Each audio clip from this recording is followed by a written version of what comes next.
you wouldn't have gotten me to say this when I was in my 30s, but No.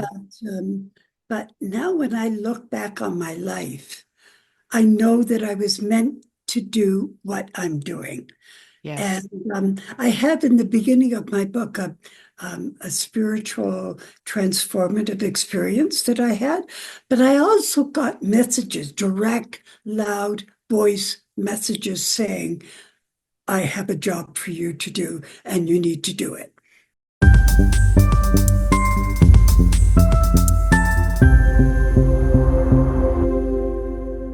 Hello, everyone. It's Holly Hall from The Intelligent Soul. It's askhollyhall.com is where you can get a hold of me. And I am talking to Lynn K. Russell. She's been on my show before, so I really encourage you to go back into the depth of my YouTube channel and find her original interview. We talked a lot about how often her book that she wrote around NDEs. Now we're going to focus more on her 30-year career working with children, as well as her book called Worpple. It's an amazing, fascinating book about a young 13-year-old boy who kind of feels like a misfit. He doesn't feel like he fits in because of the way he looks and where he's from. And he feels that, and it's very, what I like about it is it's an easy read because it's relatable. He's from a single family, a single mom. He's got to visit his dad on weekends. He's got a bratty little sister, but there is a friend in the book. So there is a hero in the book who's female who helps him through his really challenging times. Now, the book is more focusing on mental health, but in a really playful, fun, easy to read, relatable way. I know that you worked with children for 30 years in management, managing issues that probably parents had or the schools had with them. But what really inspired you to write Warple?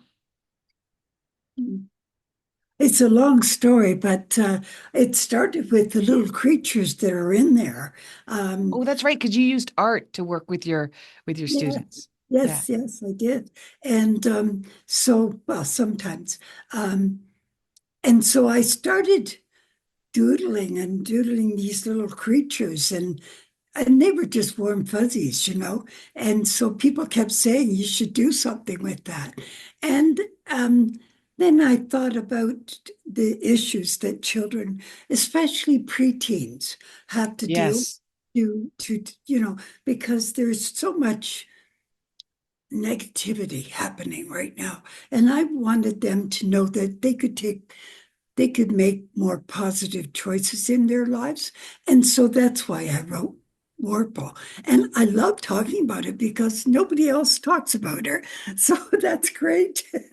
No, I love the book because, a lot of my listeners know and my clients know that I'm really passionate about the system. The system. It is, I think, not supporting our children as much as it should be.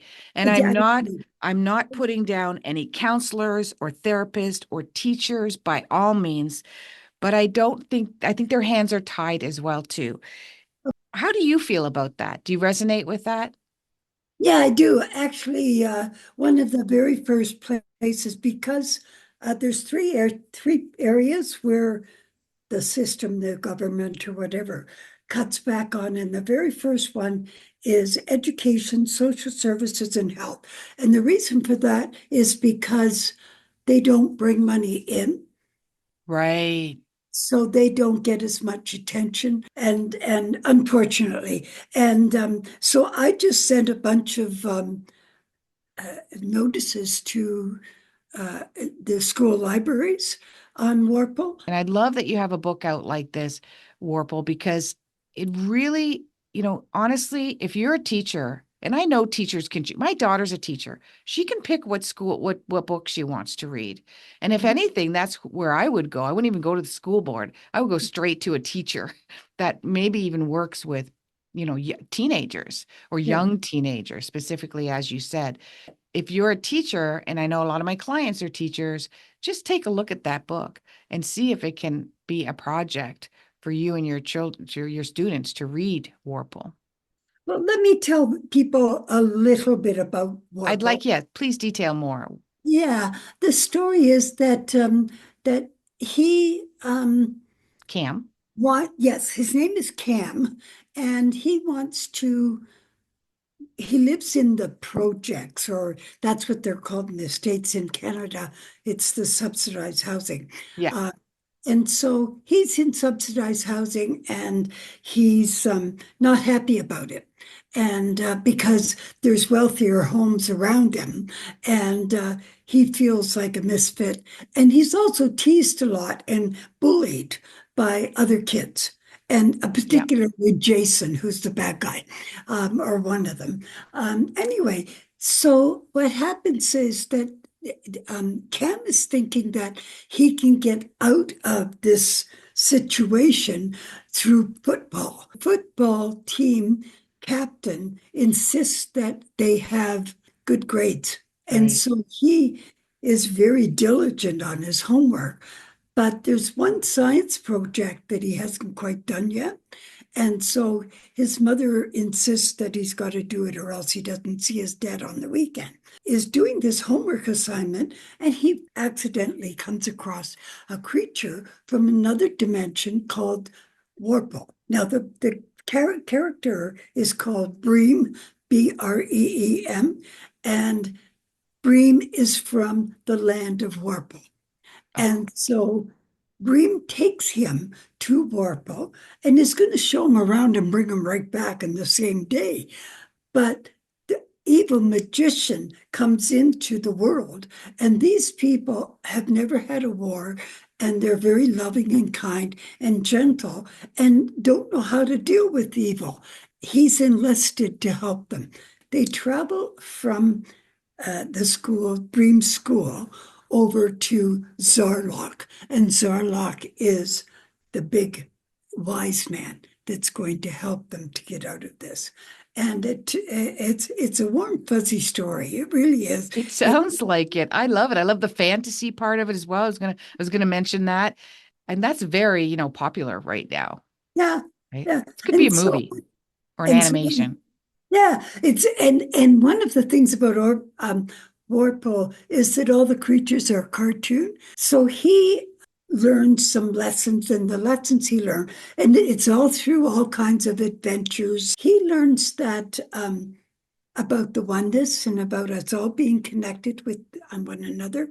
He learns about that kindness and giving are not wimpy, that they are very important and contagious and should spread everywhere.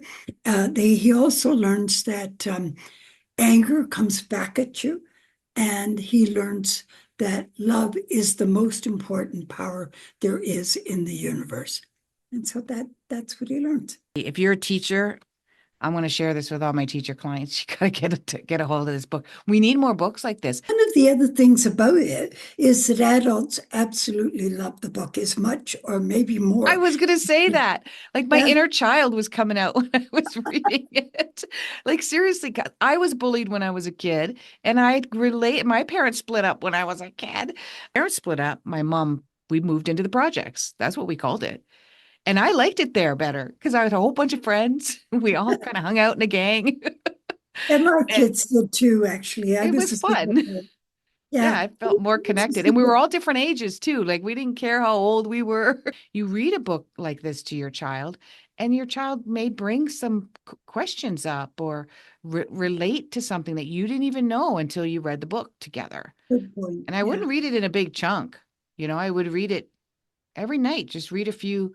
If you have a Mhm. couple of kids, read it after your dinner. Because the people that are going to change the future of our children is we do rely a lot on our politicians to do that, but it's really you guys. You guys are the people, the parents, Mhm. the aunts, the uncles, the big sisters and brothers. In your 30 years of working as a counselor with children with issues, what was the main issue then that came out compared to the main issues now? How's it escalated? Or has it Um, escalated? well, I don't know about now because I'm out of it, and I've been out of it I've been retired now almost 20 years, 19 Hmm. years. Hmm. So, which is absolutely wonderful. I think I I'm bet.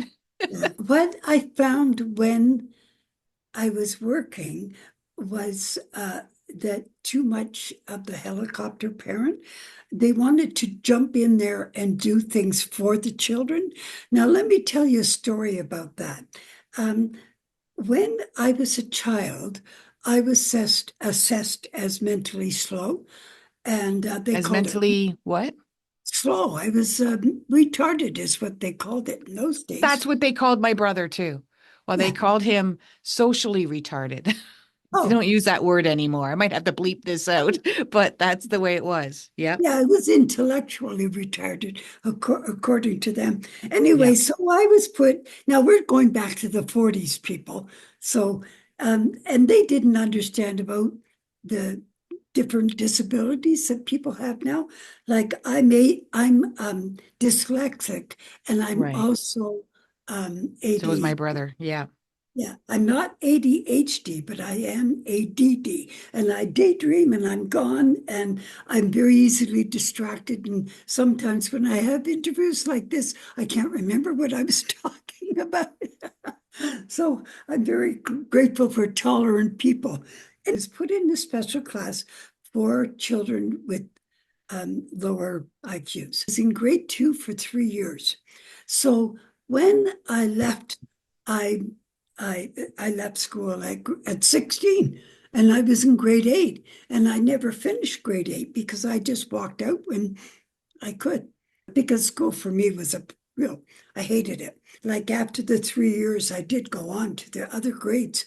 And then I was fairly good looking in those days. And I was going to use my looks to get a good husband. I wanted a university graduate as a Yeah. husband. That's, now when I think of it. But anyway, to me, that was what I was after. I recognized that because I was slow, I knew that I had to read or to be able to discuss things with these guys. And so I read psychology, philosophy, and mythology. I loved it. I was eating it up. And so anyway, I figured, okay, at least I'd have some idea of what's, something to talk about. And I was pretending to be smart. And that went on right through. I got married. I married an alcoholic. He was a university graduate, but he was an alcoholic, and Yeah. so and he was abusive, so it wasn't a good situation. After three kids, of course, actually, when they were one, two, and three, I had a nervous breakdown, and I wound up the hospital. The psychologists at the hospital gave me IQ tests because he had said to me something. I told him I was retarded, and he said, "You're not retarded." And I said, "Yes, I am. I'm just pretending to be smart." And so he said, "Lynn, you can't pretend if you're not." I love it. God, thank you for him coming into your life. So he gave me an IQ test, and I was way above average um, at the top of the scale. That changed my life. Boom, like that. I became a different person. I didn't believe him in the beginning, so I tested myself. I still went back to my marriage for a year, and then I left and took the kids. And but I went back to school, and I was one of the forerunners of the kids that the women, the single parent women that would go back to school. That just wasn't being done at all. As a matter No, of fact, I had to fight tooth and nail to get that to happen. Like right. government and the system talk about. Oh, I bet. Hey, Yeah, you were a woman back then. You don't need to go academic. Just marry another man. well, that or Wow. just stay at home and look after your kids. I did go back to school eventually, and I was getting top grades all the way. I went to community college, and then I went to university after that, London, Ontario, UWO. For your audience, the things that are really important that that I can share, that I could give, is Please. number one was that I learned that responsibility and freedom are the same thing. They're not two different things. And so, freedom, you can't have responsibility without freedom, and you can't have freedom without responsibility. That just I like doesn't. that. So that's one of the lessons. Another lesson I learned when I was a child, people made decisions for me because I was slow. They're not, slow people don't make decisions, other people do for them. Somebody was always there ready to say, "Oh, you don't want that," or you can do this, or and change my mind. And I'll be honest, I played the role really well, but the whole story as well. By not being able to learn how to make decisions when I grew up and became a single parent, I didn't know how to make decisions when I left my husband. I was terrified of making decisions because I thought it was this big weight on my shoulder and Yeah. didn't see it as freedom at all. And it's freedom. And I really had to test myself and find out and challenge myself. What could I do? Where were my limits? That was so important in my growth. I had to teach myself to see myself in a completely different way. You have to reinvent yourself, Yes, basically. I did. I did. Yeah. I got this image in my mind of a woman that I thought I should be, or that looked like what I thought I could be. And then I pretended I was her. That's what I did until I became whoever I am now. Lesson that I think is to allow your children, and this is the helicopter parents, but also other parents who are protective, to just allow your children to stumble and fall and struggle with learning, finding out how to do things on their own. Don't step in there and rescue them unless they really need rescuing, which would be Right. things like when you're dealing with adults. A little child cannot be expected to deal with adults. Another issue that I found in working with parents was that they were looking to the children to be the parent. And there was a reverse of Yeah. role where the child was a parent, not, and so the children would make the big decisions in the family. And no, that can't be. You are the parent. You have had X number of years of life more than your child, and you see the writing on the wall much better than your child does. Absolutely right. I look at it like really like a business. You've got your employees, listen to what your employees have to say, but ultimately you're the one who has to cultivate whatever environment is needed to suit everybody's needs. Yeah, They're not the ones that are going to run the show. yeah, Otherwise, if you're not the glue that keeps the control in the workplace, you're going to fail as a yeah. business. Talking about the Gen X's, the 1960s onward, they were helicopter parents. And then now I find that the parents, I don't know what they're called now, Gen Z, I think it is, or the millennial parents, but they're more around, they're using their parenting as self-help. Like, what is wrong with me? Because my child is introverted or doesn't like school or doesn't get along with his sister. What's wrong with me? What can I do to fix me Oh, so my child is better? Versus like your child is their own person. If they're introverted, they're introverted. If they don't like their sister, let them battle it out and figure it out, within reason. You don't yeah. want them hurting each other. That's when you got to come in as a referee, as a parent. What an inspiring story you have. I didn't know this about you, Lynn.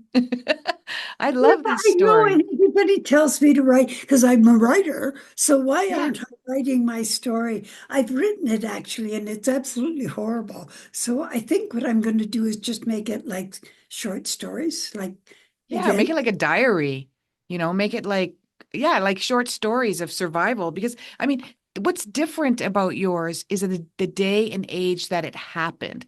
Okay. Even when my parents separated, your story, because of and plus the educational system back then wasn't in favor of females. One of my favorite movies really highlights on that, and it was diversity in female. Hidden Figures. I'm not sure if you've seen that, but if you haven't, gotta watch it.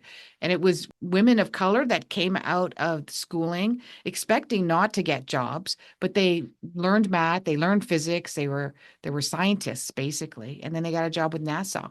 And they were the pivotal of the landing of the moon, but they were never recognized ever. All the No, men that's got the credit. So right. they made a movie of it. So it's like really, and this is in the 40s and the 50s, mostly in the 50s. It's still on happening. this. Yeah, it's still happening all around the world. I work with clients as a life coach, but using my astrology, neurolinguistic programming, a whole bunch of other modalities. And you've got all the traits of somebody who's got a lot of fire and air. And that fiery spirit is somebody who's a fighter. And they fight their way through. And I often help my clients understand their childhood, because your childhood you chose. Now you're NDE kind of a specialist now with the book that you had written, helping research 25, was it 2,500 NDE stories. So I'm sure you believe that there's a life after this, obviously. And so people are born into their childhood. They choose their childhood Yeah, so that it will assist them of the mission that they want to do when they're an adult. Do you yeah, feel that you chose your childhood for that? yes, I think so now. At Yeah. that, like you wouldn't have gotten me to say this when I was in my 30s, but No. um, but now when I look back on my life, I know that I was meant to do what I'm doing. Yes. And I have in the beginning of my book a spiritual transformative experience that I had, but I also got messages, direct, loud voice messages saying, I have a job for you to do and you need to do it. And how old were you when you got those messages? Um, the first one, the spiritually transformative experience Yeah. was in my 30s, in my Right. mid 30s. Then I was about 40 when I started getting the messages that I had something that I And you were needed. already in school to be a counselor Yeah, at no, that I was time or working by finished? that time. I had graduated and I went back to school in my 30s and then I had graduated and I was working I love as it. a family I love counselor. it. I love it. And how many children's lives that you've changed? You planted seeds, you're never going to see the fruits of your labor. And we don't have to see the fruits of our Yeah, labor, true. but I'm sure in a ripple effect that we'll never see that either. I was working with a client this morning who was saying, I'm not getting any recognition. She works with children, but she's not getting recognition from her peers and her boss and the people she's working for. And she thinks that they're too stoic and whatnot. And my idea is to help her understand that you're interpreting it that way. I'm not saying he's not a bully, but your interpretation of that is that you're not good enough. So why am I doing this job? Who are you doing it for? Are you doing it for him? Are you doing it for the children? Are you doing it for yourself? Because if you're doing it for yourself first, then you don't need anybody's approval. Yeah. You're doing what you need to do, what makes you feel good. But I also don't force, I don't suggest that you force yourself to stay in an abusive job either. Keep searching for where you're going to fit in until there's a congruency, until there's a connection. And in the Yeah. meantime, you're learning, you're growing, you're advancing. And I love the fact that you I remember you telling me about that experience that you had, and you're mentioning it again too. So I'm wondering briefly, if other people haven't seen the first interview, still head back, watch it Yeah. anyways, hear all Yeah. about our NDE. But was that the one where you were doing dishes and looking out the Yes. window? Yes. Okay. Want to briefly share that? Okay. I was doing the dishes and there's a window above my sink and there's an apple tree in the backyard. And I'm looking, I don't even think I was looking at the tree, to be honest. But anyway, I don't know what I was thinking or anything, but certainly nothing spiritual. And all of a sudden, out of the blue, I became the tree. I was that tree, and that tree was me. And I know now that it was the life, the essence of life that we shared. Right. But back then I didn't understand that. But anyway, and it was and then whatever kind of life form I thought about, I became it. Whether it was in the ocean or whether I'm on the land or flying or any kind of life form, I became that life form and it became me. And it was like, wow, cool. the more that I do my own research and my practice is all of like that vision that you have, everybody can have that vision. Mhm. It's I call it like the chipping away of the marble until Yeah. you get, we all have that, but we're blinded, or there's a veil, or society doesn't allow us to see this. I did a great interview with someone who owns an academy that teaches children blindfolded to read, Oh, because children have the ability to do this. Oh, it's incredible. You should take a yeah, look at that interview. But she's also been on Gaia TV and a whole bunch of other documentaries as well. But yeah, in England and in India, they're doing this as well. There's a lot of academies I've teaching heard of that. children completely blindfolded to see color, etc. So Yeah. we do have this ability. It's not woo-woo. Like it literally is happening right now, and it's real. And scientists are actually following her, going, "How is this done?" Yeah. You're not going to find it in science. We just have that ability. I have had moments, not quite like yours, but I have definitely had moments where I felt that oneness. Mm. And I know everybody wants to achieve that, to Mhm. live that way constantly. And I think as a society, maybe not in my generation or your generation, but one day we will capture that again, and we will teach our children right from the So, get-go. and people who have had the near-death experiences, some of them enter into the light, become the light, and actually create with the light. And And what so do you that mean by create with the light? they see themselves creating the Right. universe. And so they create the light, they become the light. They are the creator, is what I'm You, saying. There's no difference between source and us. yeah, We're you, actually at this very moment, we are at source. This is an illusion that we are creating right. for our own growth, source growth. And so even if you're creating something that you don't like you don't like where you live, or you don't like your marriage, or you don't like your job, we are creating that. That's what you're saying? Yeah. Yeah. I had And that aha moment about a week ago. It was a flash. But after mm, you get that aha moment, you can't undo it. You yes, just that's right. know. And it Yeah. may not come back again, but now you know. Yes, And that's right. I did have that I am creating I always conceptualized it, but it wasn't me. Like it wasn't integrated in We me. don't recognize that. And of course, Yeah. my history, you know, I was taken over by others and created my life. But that's Yeah. not true. I had chosen that life. But look And at what you created from it. yes, yes, yes. And I wouldn't be the person I am today without that. Great lesson. That's a great One of takeaway. the other parts I want to mention that's so important, what you were talking about just now, is everything. Everything that we are, that we have been, that we are being, is from thought. Everything is from thought first, then That's a action. hard one, because But so many people struggle with negative thought yeah, constantly. we think that the world is is doing life to us, Yeah. and we have to struggle to keep up. And actually, we're creating this life. Yeah. I know. And you would probably have people really angry. I've had people angry at me like, do you know Yeah, what kind of childhood I had? It was horrendous.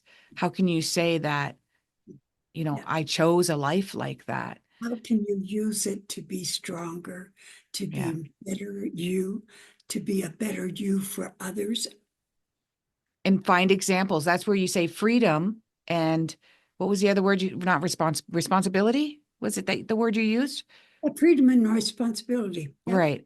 That It's comes your from responsibility to source out examples of other people that have had a life like yours and made it some found light in it. yeah, You can, and that's only a piece of what I've gone through. I had a horrendous life. It was absolutely horrible.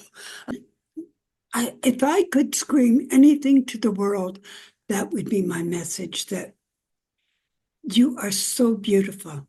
You just don't realize.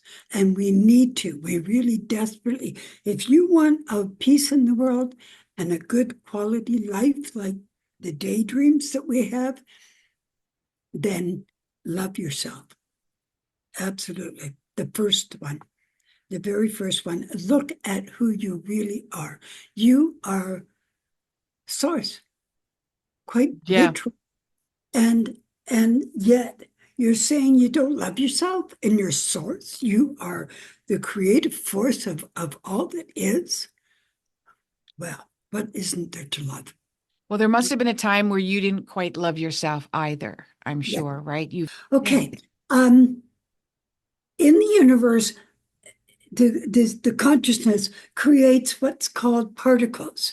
Okay. So the whole universe is made up of these itty bitty bitty bitty. They're so tiny particles. And particles make up life forms and everything else in the universe, everything.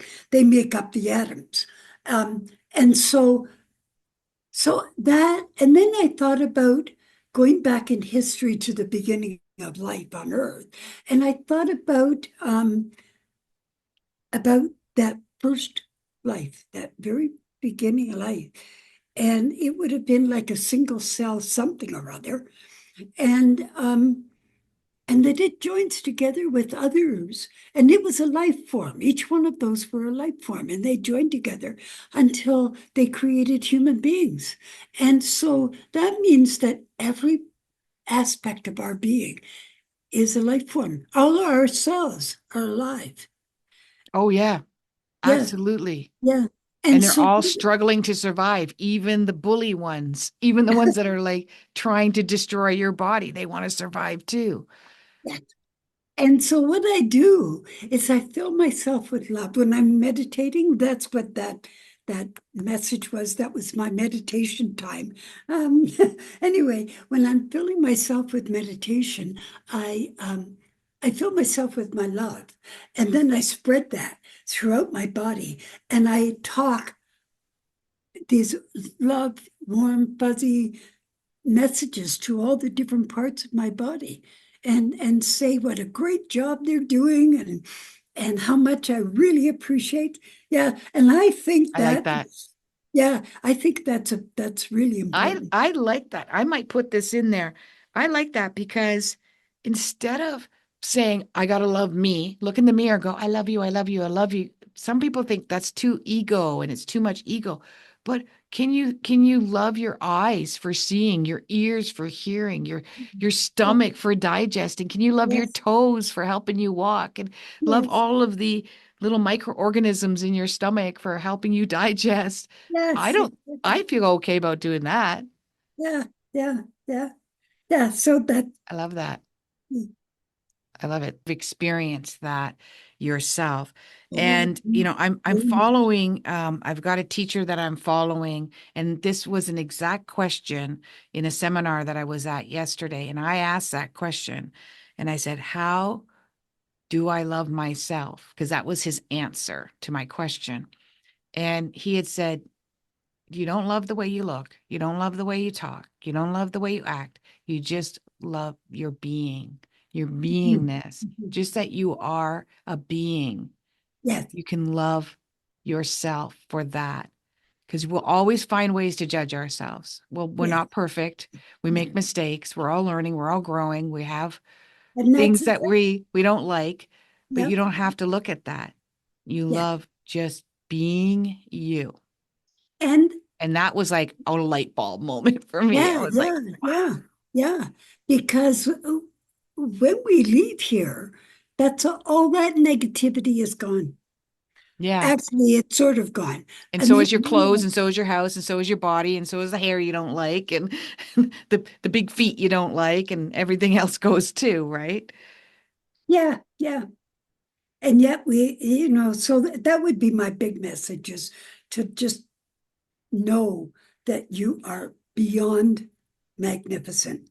And that the base of of the universe, and I mean the universe, is consciousness. And we're hearing more and more about consciousness, you Oh, know, science has gotten into it now too. Yeah. yeah, Yeah, and it is. I mean, that is what the universe is created from, consciousness and love. All that love that people, that overwhelming love that people feel when they After they pass away experience. or Well, temporarily. that is the power. That's the power that's used to create with and the whole universe. So Yes, I agree 100%. I've known that for a while now. yeah, And we've been misguided to think that love is a feeling, to think that love is an attraction, yeah, yeah, to think that love is a desire being fulfilled, and yeah, that's love. And yeah. I'm guilty of it as well. We're all guilty of desire. And what I love, and I predicted this a couple of years ago for 20. I thought it would happen this year, but I can see it now already happening for 2025, is there's going to be a massive women's movement. I just saw Jane Fonda put up a TikTok on it, but I'm sure it's on YouTube and that. And she's starting her own movement around it.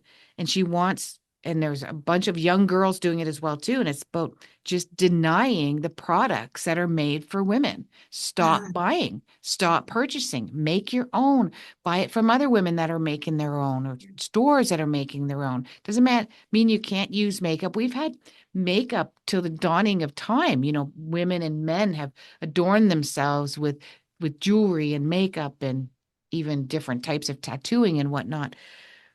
But it's changed. It's not like that anymore. yeah, And no, it's making us feel, it's it's turned tempting towards us to feel that we need to be better or prettier or, some attain some unnatural state of being that we don't have to do.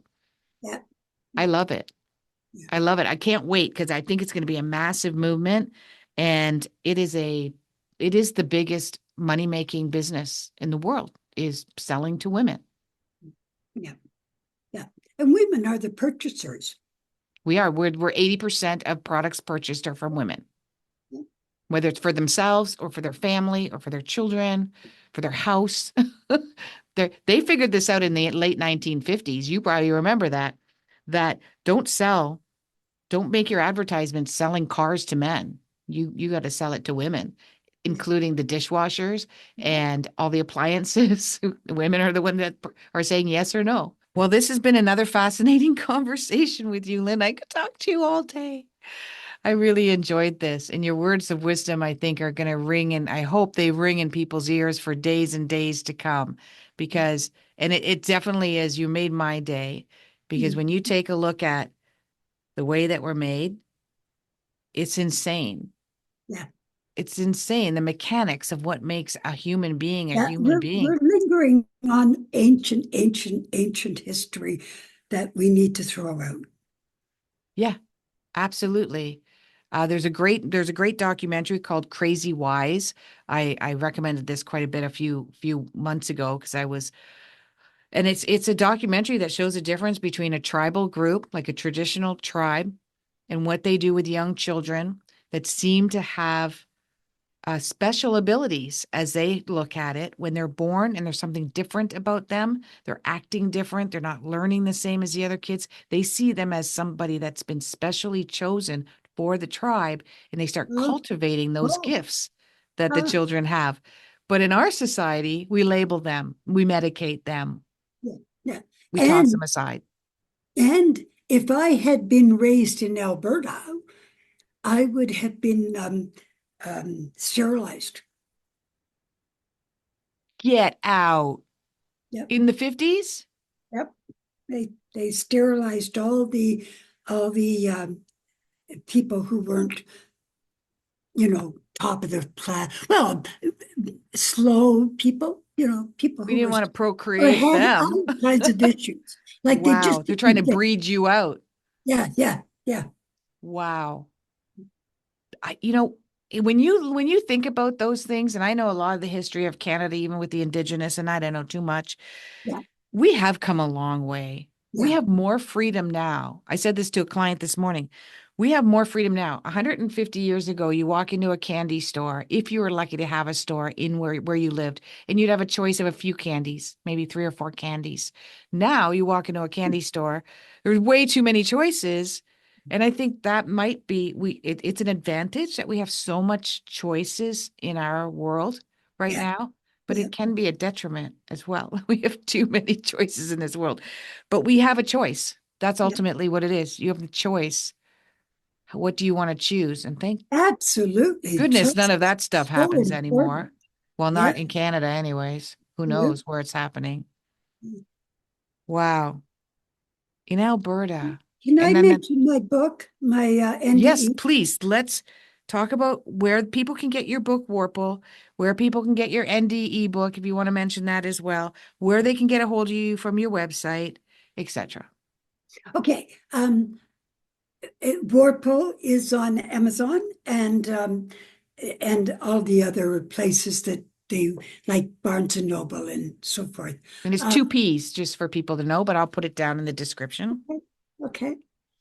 And the other book is called Beyond NDEs, The Next Step in Near-Death Experience Research. Mm, yes.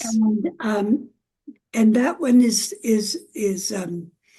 gets sort of deep because we talk about the soul, the spiritual lessons that are coming back. I don't talk so I do talk a bit about what happens when you die, but my main message is the reality of us, and so that's what the book is about. I love And that. I think I would enjoy your second book even more so, although you're the queen of NDE research because you researched 2,500 of them. What an honor to do that. And you spoke to some of those people as well, didn't you? yes, yes, I did. Yeah, yeah. That is so Just either way, you guys got to get all three of her books. get a hold of me. I am so easy. Just Google my name, Lynn K. Russell, That's and be right. sure to put the K in there. And you, LynnKRussell.com. yeah. Got to put the K in there, and that's how you're going to find her. And she's very approachable. So you can find her, email her through her website, etc. Thanks again, Lynn. Oh, you're Thank you right. so much. I'm probably going to Thank reach you. out to you and have it feels like we could just talk and talk forever. You've got so many wonderful stories to share with people. Thank you so much. Oh, you're welcome. Namaste. Yeah. Namaste.